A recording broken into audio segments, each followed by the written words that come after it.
Everyone, क्या हाल चाल आप सभी के। चलिए आज स्टार्ट करते हैं अपना लाइफ प्रोसेसेस का सेकंड लेक्चर।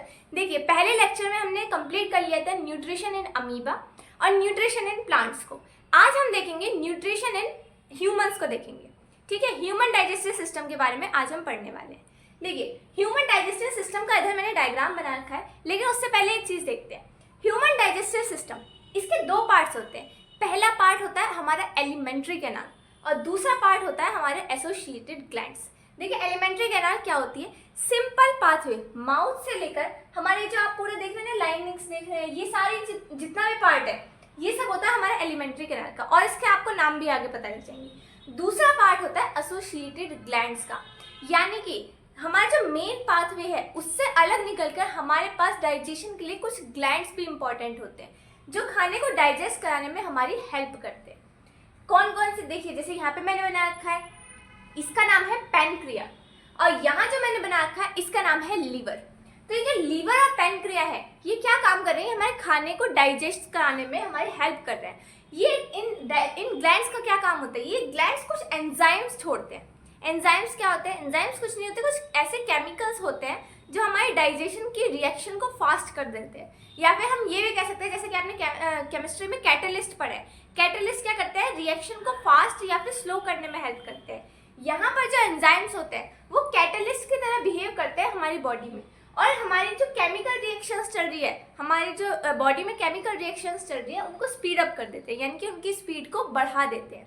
ठीक है, तो ये थे हमारे दो पार्ट, एलिमेंट्री कैनाल और एसोसिएटेड ग्लैंड्स। अब देखिए, अब स्टार्ट करते हैं, यहाँ से इसकी नेमिंग करना स्टार्ट करते हैं। अलग अलग ऑर्गन्स की या अलग अलग हमारे जो पार्ट्स हैं एलिमेंट्री कैनाल के, इनके नाम लिखना स्टार्ट करते हैं। देखिए, सबसे पहले कहाँ से हम खाना लेना स्टार्ट करते हैं? सबसे पहले हम खाना लेना स्टार्ट करते हैं माउथ से।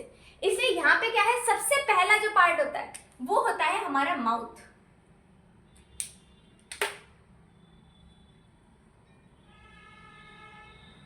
उसके बाद देखिए, माउथ से आने के बाद आप ये देख रहे होंगे कि यहाँ पर मैंने कुछ पाथ बना हुआ है। ये है हमारा नेजल चैम्बर, नेजल कैविटी, यानी कि नॉस्ट्रल से जो आपके नेजल चैम्बर जाना है। और उसके बाद ये जो है, ये है हमारी बकल कैविटी, यानी कि जो आपका माउथ है। ठीक है, तो ये जो दोनों है, नेजल चैम्बर और हमारी बकल कैविटी, ये दोनों एक कॉमन चैम्बर में आकर के मिल जाते हैं, यानी कि इनका रास्ता एक ही होता है। आपने कभी देखा है, कभी कभी क्या होता है कि आपको खाना खाते टाइम जब आप बात करते हैं तो आपको धक्का लग जाता है एकदम से, और धक्का लगने की वजह से कई बार आपका खाना या पानी जब आप पीते हैं तो नाक में से वापस आ जाता है। नाक में से क्यों वापस आ जाता है? क्योंकि इन दोनों का जो रास्ता है ना, वो एक ही है, वो कॉमन में आकर के एक तरीके से मिल जाते हैं। जैसे कि आपने देखा होगा, मान लीजिए आपके पास एक बड़ा पाइप है, और एक बड़ा पाइप क्या है, उसके आगे जाकर के दो फर्दर डिविजन्स हो गए। अब ये क्या हो गया? ये दोनों जो डिविजन्स हैं, ये एक ही पाथ में आकर के खुल रहे हैं। हमें दोनों अलग अलग पाथ है, लेकिन एक मेन चैम्बर है इनका, दोनों एक जगह आकर के कनेक्ट हो रहे हैं। ऐसे सिमिलरली जो हमारा नेजल चैम्बर है, जो हमारी माउथ कैविटी, बकल कैविटी है, ये आकर के कॉमन चैम्बर में आकर के मिल जाती है। देखिए, यहाँ पर दोनों मिल रहे हैं, नेजल चैम्बर भी और माउथ भी। तो इस एरिया को बोला जाता है फेरिंग्स। इसका नाम है फेरिंग्स। अब फेरिंग्स जो होता है वो फर्दर दो पार्ट में डिवाइड हो जाता है। यहाँ पे दोनों एक जगह आकर के मिल रहे थे, अब यहाँ पे आकर के इसका पाथवे अलग हो जाता है एक, और इधर पाथवे एक अलग हो जाता है। एक पाथवे जाता है हमारे रेस्पिरेटरी कैनाल में, रेस्पिरेटरी ऑर्गन्स में हमारे एक पार्ट चला जाता है, एक कैनाल जाती है रेस्पिरेटरी ऑर्गन्स के पास, और दूसरी जाती है डाइजेशन के लिए। हमारे रेस्पिरेशन वाला जो है वो हम आगे वाले पार्ट में देखेंगे, उसमें आपको ध्यान नहीं देना, बस ये ध्यान देना है, ये जो आपका फिर फूड पाइप है, आगे ये जो फेरिंग्स है, ये दो पार्ट्स में डिवाइड हो जाता है। एक तो हमारे होता है लंग्स की तरफ जो जा रही है, यानी कि हमारे जो विंड पाइप है, और एक होती है हमारी फूड पाइप। ये जो आप देख रहे हैं, हमें कौन सा रास्ता पढ़ना है? हमें पढ़ना है फूड पाइप वाला, क्योंकि हम डाइजेशन पढ़ना है। जो विंड पाइप वाला रास्ता है वो नेक्स्ट रेस्पिरेशन वाले में पढ़ाऊंगी, और ये अभी क्या पढ़ रहे हैं? हम फूड पाइप वाला पढ़ रहे हैं। ओके, अब देखिए, तो ये जो मैंने आपको क्या देखा, पहले माउथ से हमने खाना लिया, माउथ में आया खाना सबसे पहले, उसके बाद एक कॉमन चेम्बर में आया जिसको हमने बोला क्या? फेरिंग्स। इसके बाद आप ये देख रहे हैं एक हॉलो ट्यूब जैसा स्ट्रक्चर है, इस हॉलो ट्यूब को बोला जाता है फूड पाइप। फूड पाइप या फिर इसी का दूसरा नाम होता है ईसोफेगस।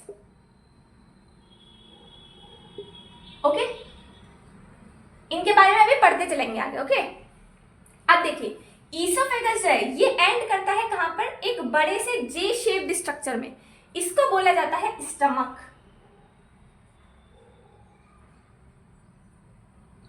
और स्टमक के बाद आप ये देख रहे हैं, ये स्टमक यहां से एंड हुआ, ये पूरा यहां से स्टमक एंड हुआ, और ये जो स्टमक है ये तो आगे वाला हिस्सा है, इसके पीछे से एक ट्यूब जैसे यहाँ पे देख रहे हैं आप, एक ट्यूब जैसे बहुत सारे ट्यूब, ऐसे लग रहा है कि एक पतले से पाइप को लेकर मैंने बहुत छोटे से एरिया में ऐसे उसको बहुत ज्यादा कॉम्पैक्ट करके मैंने एक एरिया में फिट कर दिया।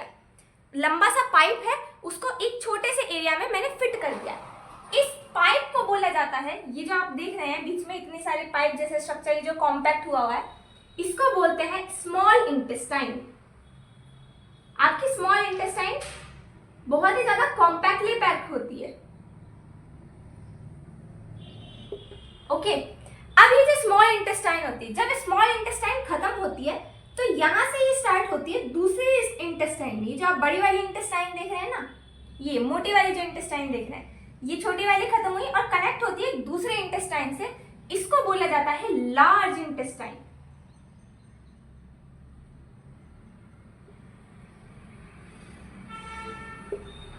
अब देखिए ये जो लार्ज इंटेस्टाइन है, इसके बाद ये एक चेम्बर में आकर के खुलती है। ये है क्या है, ये मेरे पास एक तरीके से एक चेम्बर है, एक कमरा जैसा स्ट्रक्चर है। यहाँ पे क्या है, ये जो एरिया है, ये वाला एरिया, इसको बोला जाता है रेक्टम। और ये जो ओपनिंग आपको दिख रही है यहाँ पे, इसको बोलते हैं एनस। तो ये पार्ट्स हैं आपके एलिमेंट्री कैनाल के, ठीक है। और देखिए मैंने क्या कहा था, इसमें साथ साथ एसोसिएटेड ग्लैंड्स भी होते हैं। तो ग्लैंड्स कहाँ कहाँ पर होते हैं, ग्लैंड्स है हमारा ये क्या है, ये है लीवर। और ये जो आप लीफ जैसा स्ट्रक्चर देख रहे हैं, इसको बोला जाता है पैनक्रियाज। ये दोनों हमारे ग्लैंड्स है। और एक ग्लैंड हमारे माउथ में भी प्रेजेंट होता है, which is known as salivary gland. वो मैंने यहाँ पर दिखाया नहीं है क्योंकि इतने छोटे से स्पेस में दिखाया नहीं जा सकता, लेकिन हमारे जो माउथ है उसके अंदर सलाइवरी ग्लैंड्स होते हैं, उनके बारे में हम आगे की तरफ पढ़ेंगे, ठीक है। तो आप देखिए ये जो मैंने यहाँ पर देखा, माउथ से स्टार्ट होकर एनस तक, ये क्या है, दो ओपनिंग है हमारी बॉडी में। क्या है, दो ओपनिंग है। कौन सी, एक तो माउथ और दूसरी क्या है, एनस है। तो माउथ से लेकर एनस तक जो रास्ता पूरा देखा और ये जितने भी आपने इसके पार्ट्स देखे हैं, इसको कलेक्टिवली बोल दिया जाता है एलिमेंट्री कैनाल।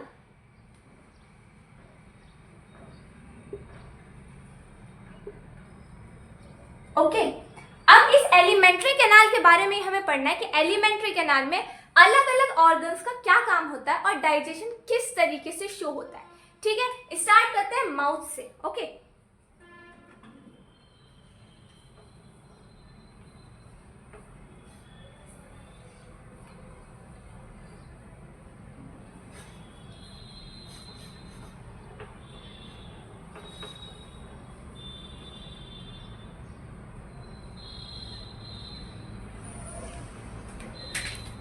देखिए सबसे पहले पढ़ना स्टार्ट करते हैं माउथ के बारे में। माउथ क्या होता है, माउथ या फिर इसी को बोला जाता है, इसी का दूसरा नाम होता है बकल कैविटी।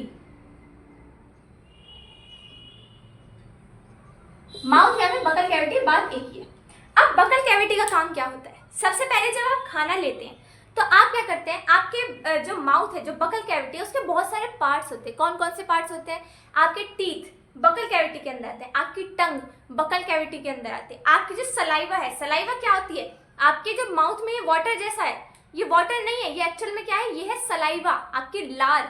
सलाइवा क्या करती है, सलाइवा के भी आगे हम फंक्शन देखेंगे। सलाइवा भी बहुत इंपॉर्टेंट रोल प्ले करती है हमारे खाने को डाइजेस्ट करने में। ओके, तो सबसे पहले देखते हैं माउथ। माउथ में क्या होता है, माउथ में सबसे पहले हम देखते हैं हमारे पास होते हैं टीथ। अब टीथ से हम क्या करते हैं, टीथ से हम खाना लेते हैं तो खाने को चबाते हैं, यानी कि च्यूइंग में या फिर ग्राइंडिंग में ये हमारे खाने को हेल्प करता है।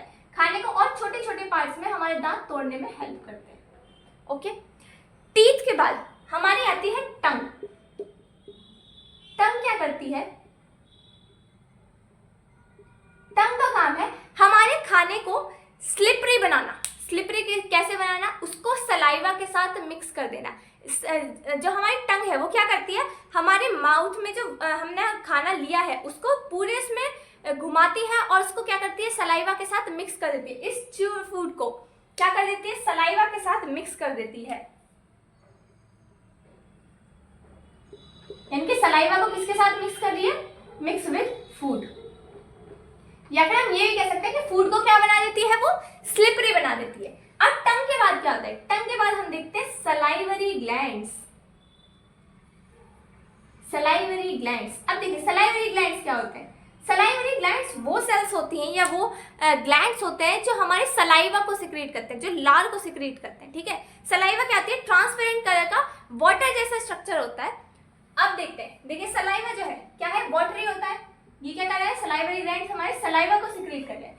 अब सलाइवा का बहुत इंपॉर्टेंट रोल होता है। आपको क्या लगता है सलाइवा से पानी पानी होता है, उसका और कुछ काम नहीं होता है? नहीं, सलाइवा का बहुत सारा काम होता है। पहली बात तो सलाइवा क्या करती है, सलाइवा का सबसे इंपॉर्टेंट काम है हमारे कार्बोहाइड्रेट्स को और छोटे पार्ट्स में तोड़ना। हम अपने खाने में बहुत सारी चीजें लेते हैं, फैट्स लेते हैं, प्रोटीन्स लेते हैं, विटामिन लेते हैं। इसमें जो कार्बोहाइड्रेट्स होते हैं, कार्बोहाइड्रेट्स को जो सलाइवा होती है वो और छोटे पार्ट्स में तोड़ती है। कैसे तोड़ती है, ऐसा इसके पास क्या है, इसके पास होता है एक एंजाइम। कौन सा, सलाइवरी अमाइलेज। इसके पास एक एंजाइम होता है which is known as salivary amylase, या फिर इसी का दूसरा नाम होता है ट्रिप्सिन। ठीक है, इस ट्रिप्सिन का काम क्या है, ये क्या करता है, ये जो कार्बोहाइड्रेट्स हैं, कार्बोहाइड्रेट्स को ब्रेक डाउन करता है। देखिए ब्रेक डाउन कैसे करता है, आपको पता है, आप जो ग्लूकोज लेते हो ना, ग्लूकोज, वो ग्लूकोज क्या होता है, सबसे छोटी फॉर्म होती है कार्बोहाइड्रेट की। इसी तरीके से जो प्रोटीन होता है ना, उसकी सबसे छोटी फॉर्म क्या होती है, अमाइनो एसिड्स। बहुत सारे अमाइनो एसिड्स मिलकर के एक बड़ा प्रोटीन का स्ट्रक्चर बनाते हैं। इसी तरीके से बहुत सारे ग्लूकोज मिलकर के एक बड़ा कार्बोहाइड्रेट बनाते हैं। इसकी बहुत सारी फॉर्म होती है, माल्टोज होती है, आगे भी बहुत सारी फॉर्म्स देखेंगे। लेकिन आपको सिर्फ अभी क्या पढ़ना है कि कार्बोहाइड्रेट्स को छोटे फॉर्म में तोड़ देती है। जैसे कि आपने देखा है, आप क्या करते थे पहले बचपन में, पजल्स लगाते थे, है ना, तो छोटी छोटी पजल्स मिलकर के एक बड़ा स्ट्रक्चर बनाती थी, है ना। इसी तरीके से क्या होता है, बहुत सारे ग्लूकोज मिलकर के बड़े बड़े स्ट्रक्चर्स बनाते हैं। ग्लूकोज के बाद फर्दर और बड़ा स्ट्रक्चर बनेगा, और बड़ा स्ट्रक्चर बनेगा, और लास्ट में एक स्ट्रक्चर बनता है which is known as carbohydrate. Carbohydrate क्या होता है, ग्लूकोज की बहुत बड़ी फॉर्म होती है। ओके, बड़ी वाली पजल्स बना दी है आपने।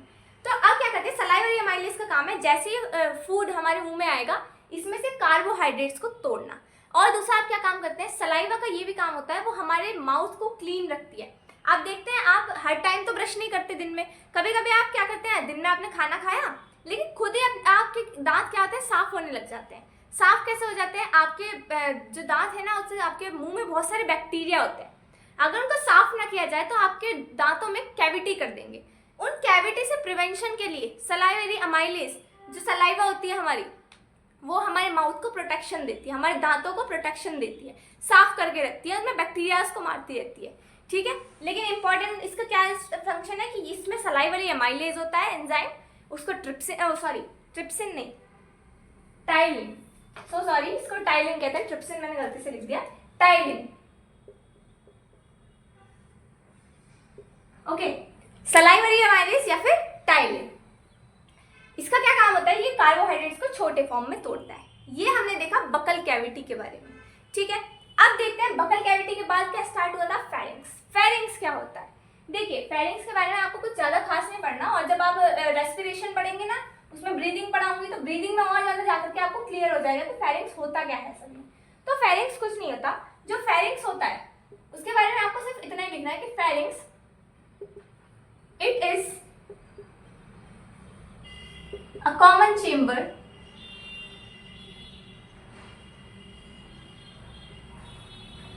for both nasal cavity and buccal cavity. Okay, हमारा क्या है, फेरिंग्स क्या है, नेजल कैविटी और बकल कैविटी के लिए एक कॉमन चेंबर है। ठीक है, नेजल अब आप आ गए, कहाँ पे आ गए आप, फेरिंग्स पे आ गए। यहाँ पे हमने फेरिंग्स को भी देख लिया। अब इसके बाद देखते हैं हम ईसोफेगस को। ठीक है, ईसोफेगस को अब देखिए ईसोफेगस क्या है। ईसोफेगस क्या है, एक पाइप जैसा स्ट्रक्चर होता है।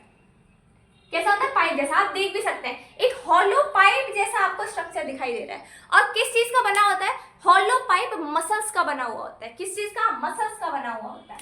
Hollow pipe made up of muscles.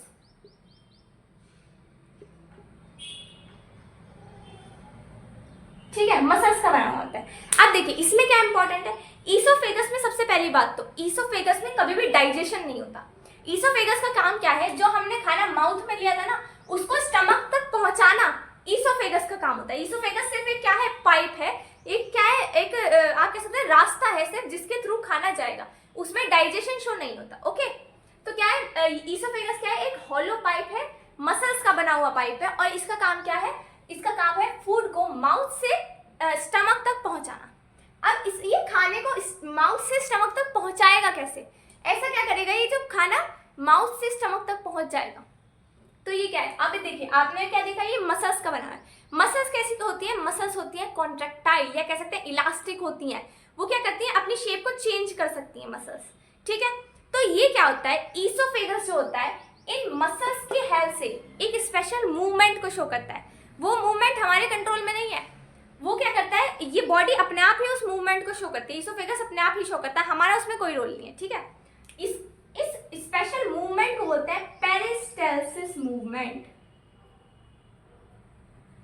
Peristalsis movement, peristalsis movement का मतलब क्या होता है, देखिए मसल्स क्या करती हैं, ईसोफेगस, जैसे कि मानिए मेरे पास ईसोफेगस है, मानिए मेरे पास ईसोफेगस है। अब ईसोफेगस में क्या होगा, मेरे पास कोई फूड आया यहाँ पे, अब मैं क्या करूंगी, उसे यहाँ से प्रेस करूंगी ईसोफेगस को, फिर उसे नीचे के साइड धक्का दूंगी इस तरीके से।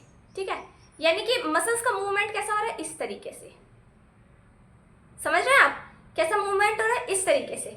यानी कि मसल्स क्या कर रही है, इनवर्ड और outward, inward outward, inward outward move करती हैं।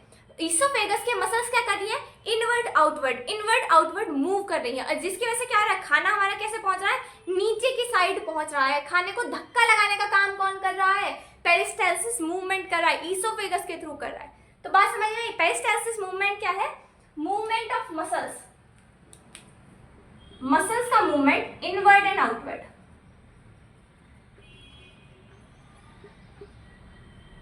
इनके मसल्स क्या कर रही है, अंदर बाहर मूव कर रही है। अब देखिए पेरिस्टालसिस मूवमेंट जो होता है ना, वो खाली हमारे ईसोफेगस में नहीं देखने को मिलता, हमारी बॉडी में बहुत सी जगह पर हमारा क्या देखने के लिए मिलता है, पेरिस्टालसिस मूवमेंट देखने के लिए मिलता है। इसलिए बता रही हूँ क्योंकि बच्चों को क्या कंफ्यूजन होता है कि ये सिर्फ ईसोफेगस में ही देखने के लिए मिलता है। नहीं भाई, आप देखते हैं जो फीमेल रिप्रोडक्टिव ऑर्गन होता है और हमारा जो फीमेल रिप्रोडक्टिव सिस्टम है, उसमें ओवा को फैलोपियन ट्यूब से निकालने के लिए भी क्या होता है, पेरिस्टालसिस मूवमेंट शो करा जाता है, इस तरीके का मूवमेंट। यानी कि मसल्स इनवर्ड और आउटवर्ड इस तरीके से मूव करती हैं। बात समझ में आई, तो ये नहीं सोचना कि सिर्फ यहाँ होता है। ठीक है, ईसोफेगस में भी होता है और बॉडी के और बहुत सारे पार्ट्स में हमें पेरिस्टालसिस मूवमेंट देखने के लिए शो होता है। ओके, इतना समझ में आ गया ईसोफेगस क्या होता है।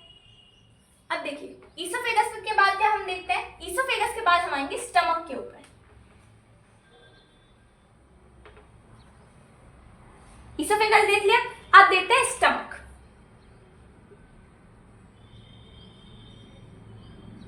देखिए स्टमक कैसा होता है, स्टमक होता है जे शेप्ड स्ट्रक्चर, जे जैसा दिख रहा है ना, इस तरीके से जे बनेगा कुछ, तो ये क्या है, कुछ जे शेप जैसा स्ट्रक्चर होता है।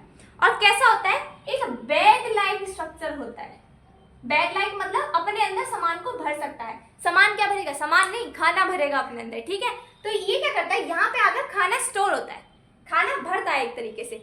यहाँ पर असलियत में डाइजेशन स्टार्ट होता है। वैसे तो आपका डाइजेशन माउथ से स्टार्ट हो जाता है, लेकिन जो मेजर डाइजेशन होता है, अगर हम कहें पूरा एंजाइम्स वगैरह लग करके जब टूटना स्टार्ट होता है, वो स्टमक से स्टार्ट होता है। लेकिन अगर आपसे कोई पूछे कि डाइजेशन स्टार्ट कहाँ से होता है, फर्स्टली स्टार्ट कहाँ से होता है, तो होता है माउथ से स्टार्ट, क्योंकि माउथ में क्या आता है, सलाइवर, सलाइवरी में क्या आता है, सलाइवरी अमाइलेज। सलाइवरी अमाइलेज क्या कर रहा था, कार्बोहाइड्रेट को और छोटे पार्ट्स में ब्रेक डाउन कर रहा था। यानी कि डाइजेशन तो माउथ से स्टार्ट हो जाता है। उसके बाद कहाँ आता है, सेकंड आता है ये स्टमक के पास। अब स्टमक क्या करता है, देखिए स्टमक कैसा है, बैग लाइक स्ट्रक्चर और मस्कुलर स्ट्रक्चर है। इसके अंदर क्या है, काफी ज्यादा कैपेसिटी होती है, 3 से 4 लीटर खाने को ये अपने अंदर स्टोर कर सकता है। और क्या होता है, इसको ऑलमोस्ट 3 to 4 आवर्स लगते हैं खाने को अपने अंदर रखता है, 3 to 4 आवर्स के लिए, है ना। सारा डाइजेशन स्टमक में नहीं होता, लेकिन काफी हद तक डाइजेशन स्टमक भी करता है।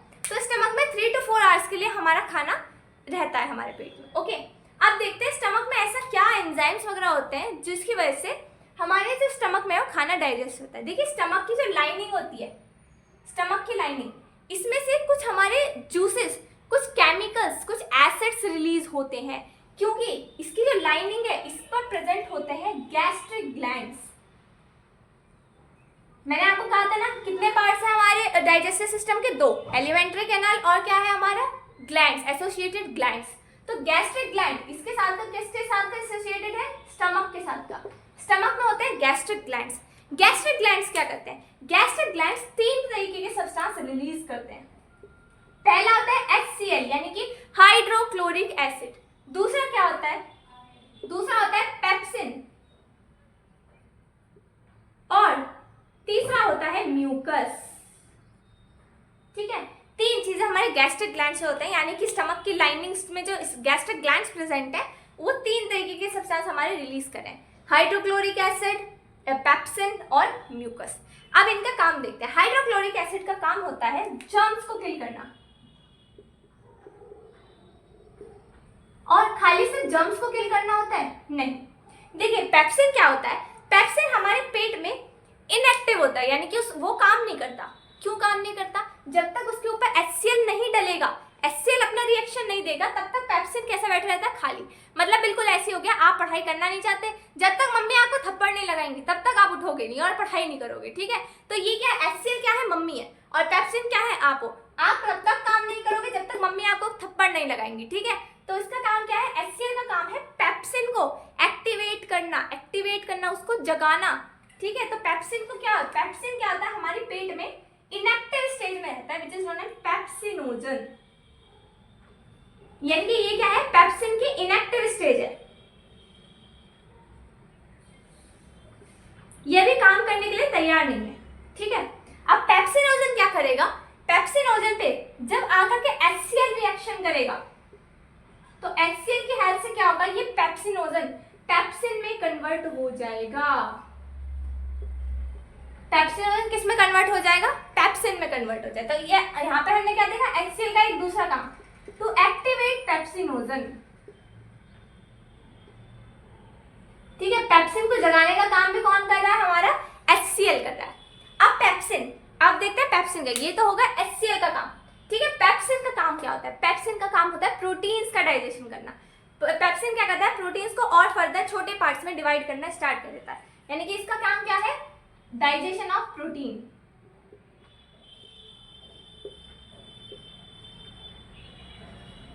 ठीक है, ये पेप्सिन क्या कर रहा है, प्रोटीन्स को डाइजेस्ट कर रहा है। अब बात आती है म्यूकस। म्यूकस का क्या होता है और म्यूकस होता क्या है। देखिए म्यूकस हमारी बॉडी में बहुत जगह पर रिलीज होता है, जैसे कि आपको जब जुकाम हो जाता है तो आपके नाक से क्या आने लग जाता है, म्यूकस आने लग जाता है। एक चिपचिपा ट्रांसपेरेंट कलर का या किसी से थोड़ा धुंधले कलर का एक लिक्विड होता है जो म्यूकस कहलाता है। म्यूकस क्या करता है, HCl जो होता है, आपने क्या देखा, HCl क्या है, हाइड्रोक्लोरिक एसिड है। भाई एसिड है, एसिड तो अच्छी अच्छी चीजों को जला देता है। तो ये तो हमारे पेट में, कितना नाजुक हमारा पेट होता है, अगर वो पेट को कुछ नुकसान देने लगा तो, अगर HCl ने पेट को कुछ नुकसान कर दिया तो उस क्या होता है, हमारे जो स्टमक होता है उसकी लाइनिंग्स पर म्यूकस की एक लाइन होती है, कोटिंग प्रेजेंट होती है म्यूकस की।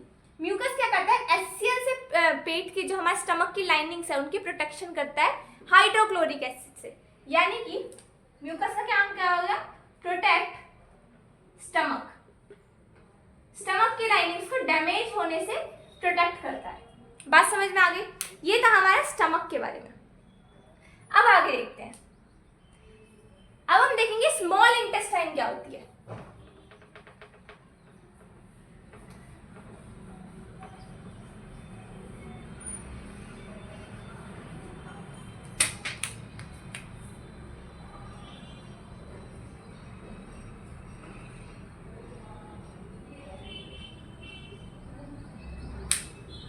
देखिए अब क्या है, हमने देखा स्मॉल इंटेस्टाइन। स्मॉल इंटेस्टाइन क्या है, it is the site of complete digestion.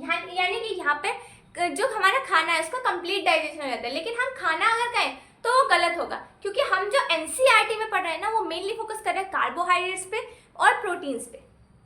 किस पे हम फोकस कर रहे हैं, कार्बोहाइड्रेट्स,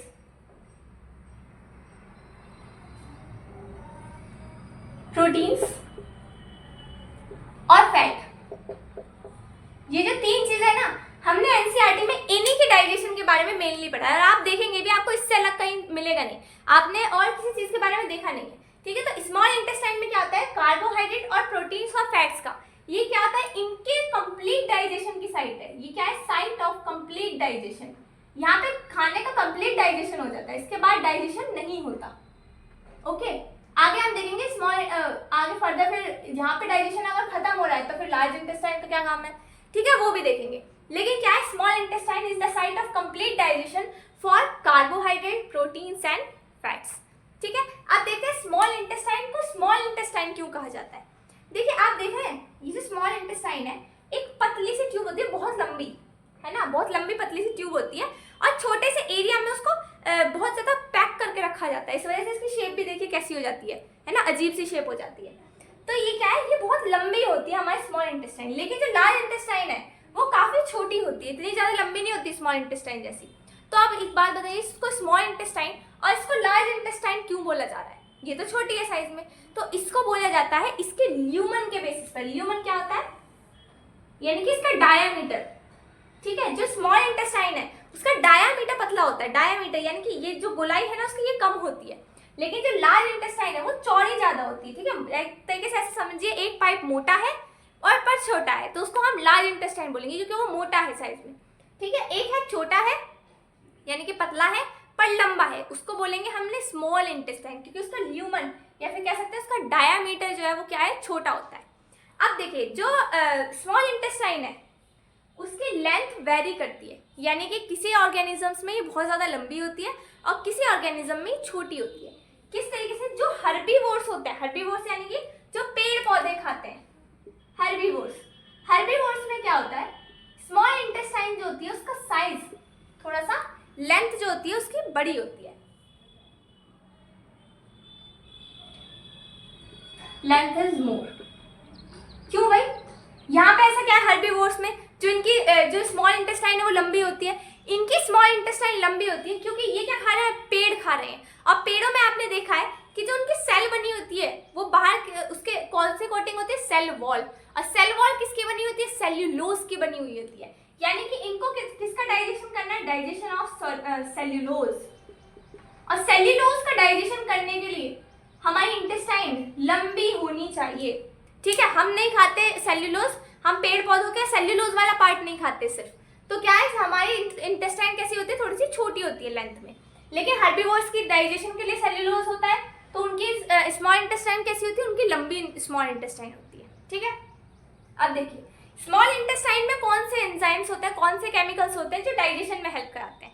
स्मॉल इंटेस्टाइन में अपने पास अपने ग्लैंड्स होते हैं, जैसे कि हमने देखा था कि स्टमक में गैस्ट्रिक ग्लैंड्स थे। ऐसे ही इसके पास दो चीजें और होती हैं, क्या, एक तो होता है हमारे लीवर और होता है पैनक्रियास। लीवर और पैनक्रियास दोनों इंटेस्टाइन का साथ दे रहे हैं स्मॉल इंटेस्टाइन का डाइजेशन में। किस तरीके से देखते हैं,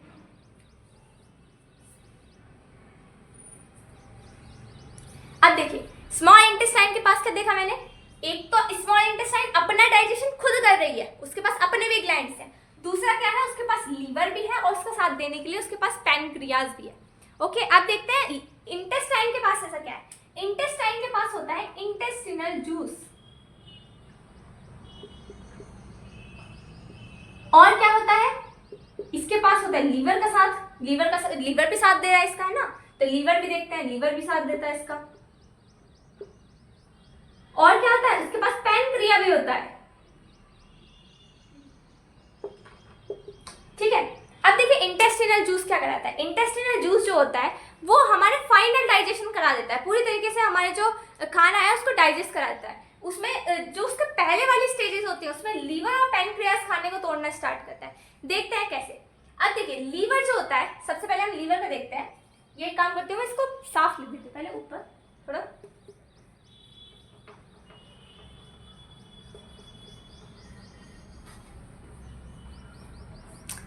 ठीक है, तो सबसे पहले इसके साथी को ही पढ़ लेते हैं, लीवर को। इंटेस्टिनल जूस का भी काम हम देख लेंगे, अभी पहले इसके लीवर को देख लेते हैं। देखिए लीवर क्या है, लीवर है हमारे रेड कलर का एक ग्लैंड होता है। ठीक है, रेड कलर का ग्लैंड होता है और ये बॉडी का लार्जेस्ट ग्लैंड होता है। ये क्वेश्चन आ सकता है, लार्जेस्ट ग्लैंड कौन सा होता है, तो लार्जेस्ट ग्लैंड होता है हमारे बॉडी का लीवर। ओके, लीवर क्या करता है, लीवर सिक्रीट करता है बाइल जूस। बाइल जूस, अब बाइल जूस का काम क्या होता है, बाइल जूस किसमें सिक्रीट करता है, ये देखिए एनसीईआरटी में क्या दिखा रखा है कि ये अपना सिक्रीशन स्टमक में डाल रहा है, इस तरीके से दिखा रखा है, ऐसा लग रहा है कि वो स्टमक में अपना सिक्रीशन डालता है, लेकिन नहीं, ये अपना सिक्रीशन जो है वो स्मॉल इंटेस्टाइन में जाकर के डालता है। बात समझ में आई, क्या सिक्रीशन डालता है, बाइल जूस का सिक्रीशन करता है हमारे लीवर में। अब बाइल जूस में होते हैं बाइल सॉल्ट्स, और इन बाइल सॉल्ट्स का काम होता है इमल्सिफिकेशन ऑफ फैट का, यानी कि इमल्सिफिकेशन का क्या मतलब होता है, इमल्सिफिकेशन ऑफ फैट कराता है ये हमारी स्मॉल इंटेस्टाइन। देखिए हमने 3 चीजें बताई थी ना मैंने, कार्बोहाइड्रेट, प्रोटीन और फैट्स का डाइजेशन देखेंगे। फैट का डाइजेशन क्या करता है, फैट का क्या करता है, लीवर आता है सबसे पहले स्मॉल इंटेस्टाइन में और बाइल जूस छोड़ता है। बाइल जूस क्या करता है, इमल्सिफिकेशन ऑफ फैट कराता है, फैट का इमल्सिफिकेशन कराता है। इमल्सिफिकेशन का मतलब होता है जो लार्ज फैट ग्लोब्यूल्स होते हैं,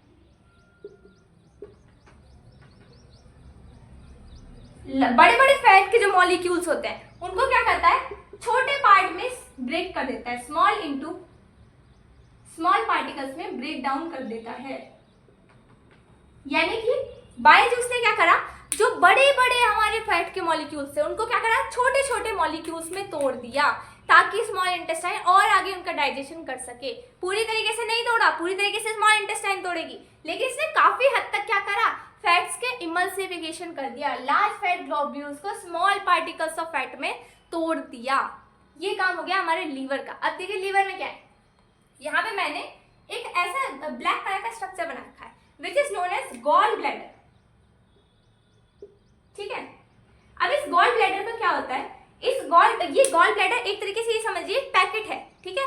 पैकेट में क्या करता है, जो एक्सेस में बाइल जूस निकलता है ना, ये अपने अंदर स्टोर कर लेता है।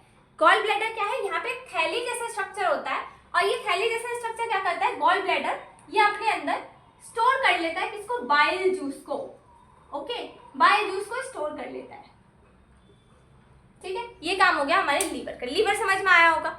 अब देखते हैं पैनक्रिया का क्या काम है।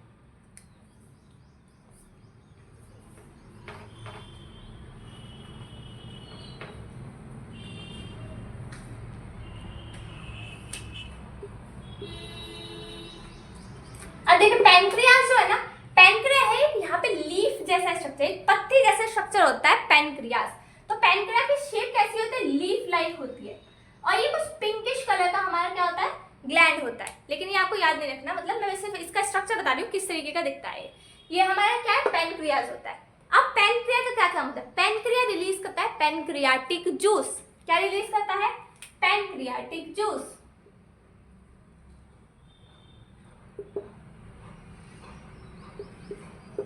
पैनक्रियाटिक जूस, अब इसमें क्या होता है, इसमें होते हैं 2 एंजाइम्स, कौन से, ट्रिप्सिन और लाइपेज। ट्रिप्सिन का हमारा काम होता है प्रोटीन का डाइजेशन करना, और लाइपेज का काम होता है हमारा फैट्स का डाइजेशन करना। जो हमने इमल्सिफाइड फैट्स अभी लिए थे, इमल्सिफाइड फैट्स जो अभी हमने लिए थे, किसने इमल्सिफिकेशन किया था, बाइल जूस ने इनका फैट्स का इमल्सिफिकेशन किया था। अब फर्दर क्या होता है, पैनक्रिया का काम होता है। अब लीवर का काम हुआ, लीवर ने अपना बाइल जूस छोड़ा, फिर क्या हुआ, उसी में पैनक्रिया ने क्या छोड़ा, अपना पैनक्रियाटिक जूस छोड़ा। पैनक्रियाटिक जूस में है 2 तरीके के एंजाइम्स, ट्रिप्सिन और प्रोटीन, सॉरी ट्रिप्सिन और लाइपेज, ट्रिप्सिन और लाइपेज, ट्रिप्सिन और लाइपेज। ट्रिप्सिन क्या काम करेगा, ट्रिप्सिन काम करेगा प्रोटीन के डाइजेशन का, प्रोटीन को छोटे पार्ट्स में तोड़ेगा, और लाइपेज का काम है वो इमल्सिफाइड फैट्स को और ज्यादा तोड़ेगा। बात समझ में आई, जो लीवर ने तोड़े थे इमल्सिफाइड फैट्स, इमल्सिफिकेशन किया था फैट्स का, अब उन इमल्सिफाइड फैट्स को फर्दर तोड़ेगा हमारा लाइपेज ऑफ पैनक्रियाटिक जूस। बात समझ में आई। अब देखिए ये काम हो गया हमारे पैनक्रिया का और लीवर का।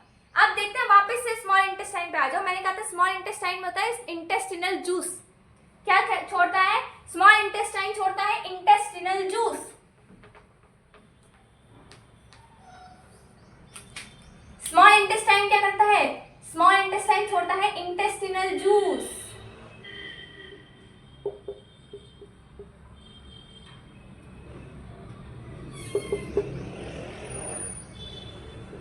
अब इस इंटेस्टिनल जूस का क्या काम है, इस इंटेस्टिनल जूस का काम है कि ये जो हमने फैट्स लिए हैं जिनका काफी हद तक टूट चुके हैं, उनको पूरी तरीके से तोड़ना। किसमें? ग्लिसरॉल में और फैटी एसिड्स में। मैंने क्या कहा था? छोटी छोटी पजल से मिलकर के एक बड़ा पजल बनती है। तो ये क्या है? ये छोटे छोटे पार्ट्स हैं पजल के। सबसे छोटा पार्ट है फैट का, फैटी एसिड और ग्लिसरॉल। फैटी एसिड और ग्लिसरॉल, फैट सबसे छोटे पार्ट्स में किसमें टूटता है? फैटी एसिड और ग्लिसरॉल में। मैंने कहा था कंप्लीट डाइजेशन होना है यहाँ पे। अब देखिए कार्बोहाइड्रेट जो होता है वो भी अपने सबसे छोटे पार्ट में टूट जाएगा। किसमें टूट जाएगा? ग्लूकोज में। ग्लूकोज हाइड्रेट कार्बोहाइड्रेट का सबसे छोटा पार्ट होता है। ठीक है, फैट्स का फैटी एसिड और ग्लिसरॉल, कार्बोहाइड्रेट का ग्लूकोज। इसी तरीके से जो प्रोटीन होते हैं उनका सबसे छोटा जो पार्ट होता है वो होता है अमाइनो एसिड्स। तो इसका काम है अमाइनो एसिड्स में प्रोटीन को तोड़ देना। अब देखिए तीनों जितने मैंने लिए थे, फैट्स, कार्बोहाइड्रेट, प्रोटीन, वो पूरी तरीके से टूट चुके हैं, उनका कंप्लीट डाइजेशन हो चुका है। इसीलिए small intestine is the site of complete digestion. बात समझ में आई कि नहीं? अब देखते हैं लार्ज इंटेस्टाइन की तरफ। स्मॉल इंटेस्टाइन यहाँ पे हमारा खत्म हो गया। ओके, अब हम देखते हैं लार्ज इंटेस्टाइन का काम क्या। तो कहाँ तक पढ़ लिया हमने? इसोफेगस पढ़ लिया हमने, स्टमक भी पढ़ चुके हैं हम, ठीक है, लीवर भी पढ़ चुके हैं, पैनक्रियाज भी पढ़ चुके हैं और स्मॉल इंटेस्टाइन भी पढ़ चुके हैं।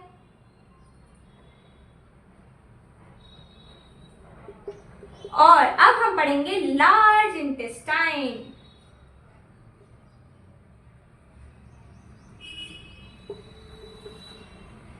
लार्ज इंटेस्टाइन का काम क्या होता है? लार्ज इंटेस्टाइन का काम है हमारा फर्दर एब्जॉर्प्शन करना। फर्दर एब्जॉर्प्शन करना। देखिए एब्जॉर्प्शन तो काफी हद तक हमारे इंटेस्टाइन में, स्मॉल इंटेस्टाइन में हो जाता है क्योंकि वो साइट ऑफ कंप्लीट डाइजेशन है। लेकिन जो वाटर का हमारा एब्जॉर्प्शन है, लार्ज इंटेस्टाइन का क्या काम है? लार्ज इंटेस्टाइन का काम है वाटर का एब्जॉर्प्शन करना, एब्जॉर्प्शन ऑफ वाटर। और वाटर की डाइजेशन, वाटर के एब्जॉर्प्शन के साथ साथ इसका काम क्या होता है? स्मॉल इंटेस्टाइन ने जितना खाना एब्जॉर्ब कर लिया वो तो ठीक है, लेकिन जो उसका वेस्ट बचा हुआ है, वेस्ट यानी कि जो उसका फीकल मैटर बचा हुआ है, फीकल मैटर जो खराब खाना है जिसका अब हमारी बॉडी में कोई यूज नहीं है, उस फीकल मैटर में से पहली बात तो अपने पानी को उसमें से निकाल लेगा, पानी को एब्जॉर्ब कर लेगा और बाकी फीकल मैटर को ये क्या करेगा? हमारे पहुंचा देगा लास्ट पार्ट तक, which is known as rectum. Rectum तक हमारा लार्ज इंटेस्टाइन क्या करेगा? फीकल मैटर को पहुंचा देगा। ठीक है, फीकल मैटर यानी कि आपका जो खराब खाना है, जो आपको मतलब आपकी बॉडी के लिए जो वेस्ट खाना है, फीकल मैटर। ओके, अब देखिए अब जब फीकल मैटर लार्ज इंटेस्टाइन से किसमें पहुंचेगा? रेक्टम में। किसमें पहुंचेगा? रेक्टम में। रेक्टम क्या होता है? रेक्टम कुछ नहीं है, स्टोरेज की साइट है, स्टोर फीकल मैटर। आप पूरे दिन खाना खाते हैं, उसके बाद जो फीकल मैटर आपका बनता रहता है वो धीरे धीरे किसमें जाकर स्टोर होता रहता है? रेक्टम में जाकर स्टोर होता रहता है। और जब रेक्टम में आपका इनफ फीकल मैटर हो जाता है, उसके बाद आपको ब्रेन से आपका मैसेज आता है कि आप फीकल मैटर को बाहर निकालने का टाइम है। तो वो क्या होता है? जो ये फीकल मैटर है अब क्या करेगा? एनस के थ्रू, एनस क्या है? एनस एक आउटर ओपनिंग है, आउटर ओपनिंग। और क्या करेगा? एनएस के थ्रू जो फीकल मैटर है वो बाहर हो जाएगा, फीकल मैटर बाहर हो जाएगा।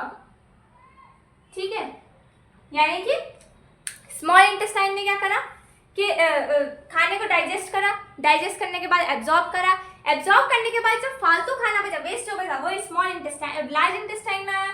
लार्ज इंटेस्टाइन ने इसमें से वाटर को एब्जॉर्ब कर लिया, वाटर एब्जॉर्ब करने के बाद उसको भेज दिया रेक्टम में।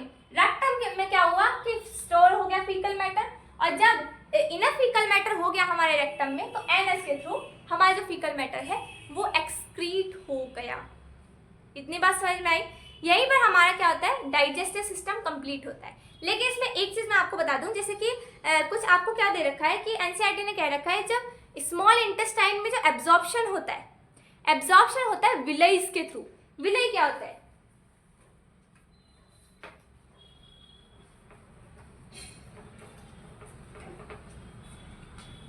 विलेय क्या होता है? देखिए विलेय होता है कुछ finger like structures. Finger like मतलब देखिए मान लीजिए ये मेरी क्या है, स्मॉल इंटेस्टाइन की लाइनिंग है। अब देखिए स्मॉल इंटेस्टाइन की लाइनिंग सीधे नहीं होती, उसमें क्या होता है, इस तरीके के कुछ स्ट्रक्चर्स मिलते हैं, फिंगर लाइक स्ट्रक्चर्स। इनको बोला जाता है विलाई।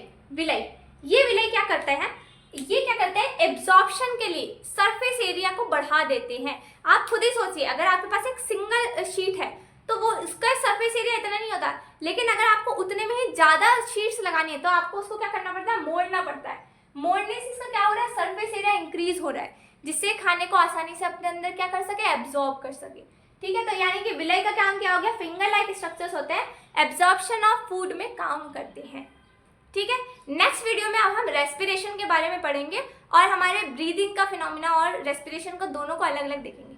ठीक है, till then keep studying, thank you very much.